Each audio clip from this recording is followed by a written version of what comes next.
ক্ষমতায় আসিনি, ভাঙড়ের মানুষের ভোট নিয়ে এসেছি। আমি কারো চটি দেখিয়েছি নাকি? ভাঙড়ের মানুষ সুযোগ দিয়েছে, লড়ে দিয়েছি। 5 বছর ভাঙড়ের মানুষের জন্য শুধু নয়, ভাঙড়ের মানুষ ফুল ক্রেডিট পাবে, রাজ্যের মানুষ আজকে উপকৃত হচ্ছে। আমরা ব্লাড ডোনেশন ক্যাম্প করলে বলে কি রক্ত বিক্রি করে দিচ্ছি, বলেন না?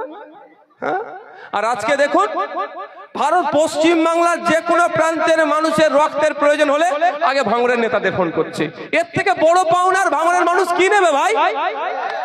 যেই ভাঙড়কে বোম গুলি বন্দুকের কারখানা দেখানো হতো, সেই ভাঙড়কে এখন ফোন করছে কেন? যে ভাঙড়ের নেতাদেরকে ফোন করি, আমার পরিবারের কার রক্তের প্রয়োজন আছে, অন্তত তারা রক্ত দিয়ে আমাদের পরিবারের মানুষটাকে সুস্থ করে তুলবে। এই ভাঙড়কে ওরা পছন্দ করছে না। কথায় আছে কি জানেন? অন্ধকারের জগৎ, অন্ধকার জগতের প্রাণী আলোকে পছন্দ করে না। আমরা ভাঙড়কে আলোকিত করতে চাইছি, ওই জন্য ওদের অসুবিধে হয়ে যাচ্ছে। বন্ধুগণ, ভোট ঘোষণা হয়েছে, যথারীতি পার্টি যাকে মনোনয়ন দেবে, কন্টেস্ট হবে।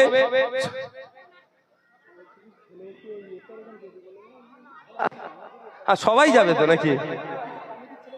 আচ্ছা, কমিটির ছেলে একটু মনে হচ্ছে ইফতারে যখন হচ্ছে একটু হাত লাগাতে হবে। আমি 2 মিনিট 3 মিনিটের মধ্যে শেষ করে দিই, বাকি সবাই যে হাত লাগাতে হবে। ইফতার যখন খাবে নিজেকেও কাজ করতে হবে। কি গো ভাই, নিজেরটা নিজেকে বুঝে নিতে হবে। শুধু এতটুকুই বলবো, ঠান্ডা মাথায় চলুন। 2021 সালে কি বলেছিল? যদি আপনাদের বলতে লাগবে না, বিজেপি চলে আসবে, এনআরসি সিএ করে তাড়িয়ে দেবে বলে ভোটটা ভাগ করে নিয়েছিল। আর বিজেপি কি বলেছিল? ক্ষমতায় নিয়ে আসো, সবাইকে তাড়িয়ে দেবো বলেছিল তো। আর আমি কি বলেছিলাম? অমিত শাহ মোদিজি কেন, ওর 14 পুরুষের ক্ষমতা নাই কোন ভারতীয়কে দেশ থেকে তাড়াবার, আর মুসলমানকে দেশ থেকে তাড়াবার বলেছিলাম। আপনারা জানেন মাল্লাই আমির শেখ নামে একটি ছেলেকে পে লোডার দিয়ে বাংলাদেশে ফেলে দিয়েছিল। আমি চুপচাপ লক্ষ্য করছিলাম তৃণমূলের নেতারা কি করে, দেখবো দেখি কারো কোনো উচ্চ বাচ্চ নাই। আমি একদিন ওর বাড়িতে হাজির হয়ে যাই। যেই দিন ওর বাড়িতে হাজির হয়েছি, তারপরের দিনই তৃণমূলের নেতারা ওকে নিয়ে এসে কলকাতা, ওর পরিবারের লোককে নিয়ে এসে কলকাতা হাইকোর্টে মামলা করলো। 1 সপ্তাহের মধ্যে বাড়িতে চলে আসলো। এই হচ্ছে পাওয়ার। কেন বারবার আমরা বলছি?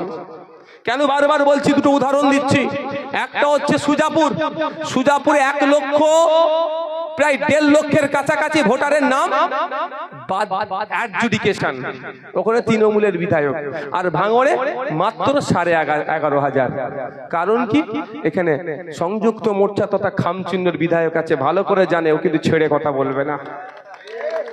আর এটাও আপনাদের বলছি, যেহেতু কোর্টে আমি গিয়েছি, ও তো লড়াই লড়বো, আর সুপ্রিম কোর্টে একটা অর্ডার দিয়েছে, সে আমি তাকে সম্মান জানিয়ে বলছি 11,500 হয়েছে। সে কথা আমি আমার লড়াইয়ের জায়গা থেকে কতটা কি করতে পারছি সেটাও দেখিয়ে দেবো আপনাদের, মিলিয়ে দেখে নেবেন পলিটিক্যাল পাওয়ারটা কেন দরকার। তাই বন্ধুগণ, চোখ কান খুলে চলতে হবে। ভোট ঘোষণা হয়েছে, আমি একটা কথা বলেছিলাম, কি বলুন তো? আমি 5 বছরে কি করেছি না করেছি, ভোট শেষের সাথে হয় বাড়ি বাড়ি খামে ভরে পাঠিয়ে দেবো, নাহলে বুথে বুথে বড় বড় ব্যানার করে টাঙিয়ে দেবো। ঠিক আছে? এখন ভোট ঘোষণা হলো, আমাদের তো ঈদের পরে মুডটা আসবে, তাই না ভাই? হ্যাঁ, আর মুড আছে? এখন মুড না, এখন ঈদের মুড। ঈদের পর থেকে এবার হচ্ছে ভোটের মুডে আসবো। ঠিক আছে, ধৈর্য হারালে হবে না, যেটা বলবো সেটা করে দেখাবো, এবং এটাও আপনাদের প্রমাণ দিয়ে দেবো কতটুকু করতে পেরেছি আর কতটা করতে পেরেছি। শুধু একটা উদাহরণ দেব। পশ্চিমবাংলার বিধানসভায় এই বছরে 4,000 মতো কোশ্চেন জমা পড়েছিল। কত? 4,000 মতো। ভাঙড়ের বিধায়কের ওখানে প্রায় 1,450 কোশ্চেন জমা দিয়ে আছে। বুঝতে পেরেছেন তো? মেনশন পশ্চিমবাংলা বিধানসভায় 250 মতো এবারে হয়েছিল। 5 বছরে 250 মতো মেনশন হয়েছিল। ভাঙড়ের বিধায়কের একার 56টা মেনশন দিয়ে আছে ওখানে। বুঝতে পারছেন কেন আমার উপর এত রাগ? আমাকে পেন দিলে তো পেন ভেঙে ফেলবো না। ফর্ম, গণনা ফর্ম কেন ফিল আপ করেছিলাম, গোসা দেখাচ্ছিল। আমি চ্যালেঞ্জ করেছিলাম, আসো দুজনে মিলে বসি, 1 মিনিট 10 মিনিট টাইম দেওয়া হবে, কে কটা ফর্ম ফিল আপ করে দেখি। ওনাকে দিলে তো হয়তো উনি পেন ভেঙে ফেলবেন। ছিল রাগ আমার ওপরে। ওনার শুধু রাগ না, ওনাদের ওপরের তলার রাগ। মুসলমানদের বোকা বানাতে হবে, মুসলমানদের ভুল বুঝিয়ে যতদিন পারবো রাখবো। এদের নামে যে মাথায় যে বরাদ্দগুলো হবে সেইগুলো কি করবে? তুলে খাবো। এবারে মাইনরিটি 11,500 ভোটার আন্ডার অ্যাডজুডিকেশন, যা পরিস্থিতি তারা নাকি আর ভোট দিতে পারবে না। যদিও সুপ্রিম কোর্ট বলেছে ভোটের আগের দিন পর্যন্ত তাদের যদি সমস্যার সমাধান হয়ে যায় তারা ভোট দিতে পারবে, কিন্তু এটা সুপ্রিম কোর্টের জাজেসদেরকে সম্মান জানিয়েও আমার মনে হচ্ছে এটা হাস্যকর হয়ে উঠছে আমাদের কাছে। এবার এই 11,500 মধ্যে যদি কেউ ইচ্ছে করে আমি কন্টেস্ট করতে চাই, পারে তো নাকি? কেউ যদি চায় আমি প্রার্থী হব, তাহলে প্রার্থী হতে পারবে না। তাহলে রাইট কেস এক্সারসাইজ করতে পারছে না। এদিকে নির্বাচন ঘোষণা হয়ে গেল, হ্যাঁ আমরা কন্টেস্ট করব, ঠিক কথা, নির্বাচনে আমরা অংশগ্রহণ করব, ঠিক কথা। তার আগেও আমি দুটো অপশন রেখেছি। প্রথম অপশন হচ্ছে রাজ্যের সরকারের প্রধান এখন মমতা ব্যানার্জি। এই মুহূর্তে পশ্চিম বাংলায় সব থেকে বড় দলটার নাম হচ্ছে তৃণমূল কংগ্রেস, অস্বীকার করার কোনো জায়গা নেই। কিন্তু তৃণমূল কংগ্রেসের সুপ্রিমো বা তৃণমূল কংগ্রেসের কোন নেতার মুখে এখন আর 60 লাখ লোককে বাইরে রেখে নির্বাচন করা যাবে না, এটা শুনতে পাচ্ছেন? কদিন আগে কিন্তু ওরা ধর্নায় বসেছিল, কদিন আগে কালো কাপড় জড়িয়ে সুপ্রিম কোর্টে গিয়ে হই হই করছিল। কিন্তু দিনের শেষে যে ভাঙড়ের 11,500 ভোটার, সারা পশ্চিম বাংলায় 60 লাখ মতো ভোটার, তারা এখন আতঙ্কে আছে ভোট দিতে পারবে কি পারবে না। এই পরিস্থিতির সম্মুখীন যখন হয়েছে, এটা জোর গলায় বলছে না যে যতক্ষণ না পর্যন্ত ভোট ডিক্লিয়ার হচ্ছে, দাঁড়াও না বাবা, যতক্ষণ না পর্যন্ত ভোট ডিক্লিয়ার হচ্ছে ততক্ষণ পর্যন্ত আমরা ভোটে অংশগ্রহণ করব না, এ কথা বলার সাহস দেখাতে পারছে না। আমি গতকালকে বলেছি, আজকেও বলছি, আমরা চাই, আমি মমতা ব্যানার্জির রাজনৈতিক কিন্তু চরম বিরোধী। আপনারা জানেন, উঠতে বসতে সেই দলের নেতাদেরকে আমি চোর বলি, চোরগুলোকে আমি চোর বলি, ভালো লোককে আমি চোর কোনোদিন বলি না। তারপরে বলছি, এই মুহূর্তে পশ্চিম বাংলার সব থেকে বড় দলটার নাম তৃণমূল কংগ্রেস। তার সুপ্রিমো একবার ঘোষণা দিক, যতক্ষণ না পর্যন্ত এই অ্যাডজুডিকেশন অর্থাৎ বিচারাধীন বিষয়টা নিষ্পত্তি হচ্ছে ততক্ষণ পর্যন্ত আমরা ভোটে অংশগ্রহণ করব না।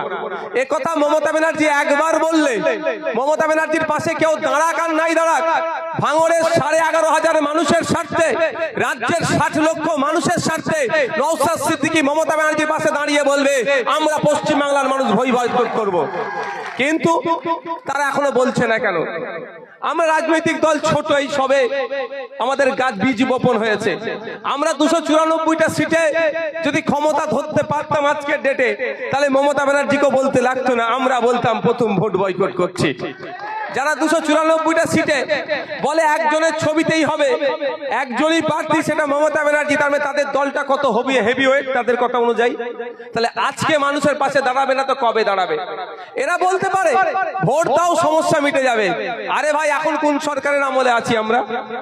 গতকাল পর্যন্ত তো, এখন যদিও নির্বাচন কমিশনের, কিন্তু এখন আমি এমএলএ, আজকে আমি সই করে এসেছি বিধানসভাতে। আমি জিজ্ঞাসা করলাম কতদিন পর্যন্ত এমএলএ থাকবো? বোর্ডটা খুলে দেবো গাড়ি। এমএলএ না হয়ে এমএলএ বোর্ড লাগিয়ে ঘোরা অন্যায় হবে। বললো না, এখন আপনাদের পিরিয়ড আছে। যদি নওশাদ সিদ্দিকী এমএলএ এখন হয়, তাহলে মুখ্যমন্ত্রী নিশ্চিত হবে মমতা ব্যানার্জি। তাহলে আপনাদের আমলে 60 লক্ষ মানুষের নাম কাটা গেল, কিছু করতে পারছেন না, আবার আগামী দিনে বলবেন আমাকে ভোটে নিয়ে আসো, আমি তোমার নাম ঠিক করে দেবো।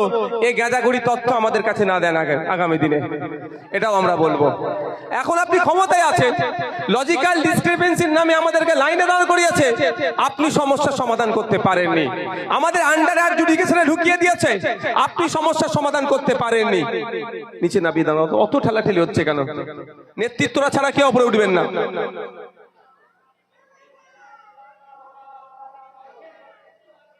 কি বলছে আপনারা বুঝতে পেরেছেন? যে এই মুহূর্তে এই সমস্যা থেকে উতরাবেন কি করে? দুটো রাস্তা, একটা হচ্ছে আইনি লড়াই, আর একটা পশ্চিম বাংলার রাজনৈতিক দলগুলোকে বলতে হবে এই সমস্যা সমাধান না হলে আমরা কি করব? ভোট বয়কট করব। সর্বপ্রথম কাকে ডাক দিতে হবে? যারা ধর্নায় বসেছিল। ধর্নায় বসেছিল তো, ধর্নায় বসেছে মানে মানুষের জন্য বসেছে। এবার প্রকৃত অর্থে মানুষের জন্য ধর্নায় বসেছে না নিজের গদিটাকে বাঁচানোর জন্য ধর্নায় বসেছে, তাহলে দেখা যাবে। ভোট বয়কটের ডাক দেওয়া হোক, কি আপনারা সহমত তো নাকি? যদি আমি দেখুন, আমরা এখানে যারা দাঁড়িয়ে আছি অধিকাংশ তৃণমূল কংগ্রেসের বিপরীতে আমরা, কিন্তু তৃণমূল কংগ্রেসের সুপ্রিমো যদি পশ্চিম বাংলার ভোট বয়কটের ডাক দেয়, আমরা সহমত হবো তো তার সাথে। অন্তত একটা জায়গায় যাবো, কারণ ভাঙড়ের 11,500 আর রাজ্যের 60 লক্ষ ভোটার আজকে আতঙ্কিত আছে। তবে মমতা ব্যানার্জির ওপরে ছেড়ে দিয়ে আমি চুপ করে বসে থাকার ছেলে নয়, আপনারা জানেন। গত পরশুদিন এর প্রতিবাদ সভা আমি করেছি, কোন রাজনৈতিক দল এটা কিন্তু করেনি এখনো পর্যন্ত। গতকালকে প্রতিবাদ সভা আমরা করেছি, আইএসএফ করেছে। কোন রাজনৈতিক দল যদি করে থাকে, বিশেষ করে তৃণমূল কংগ্রেস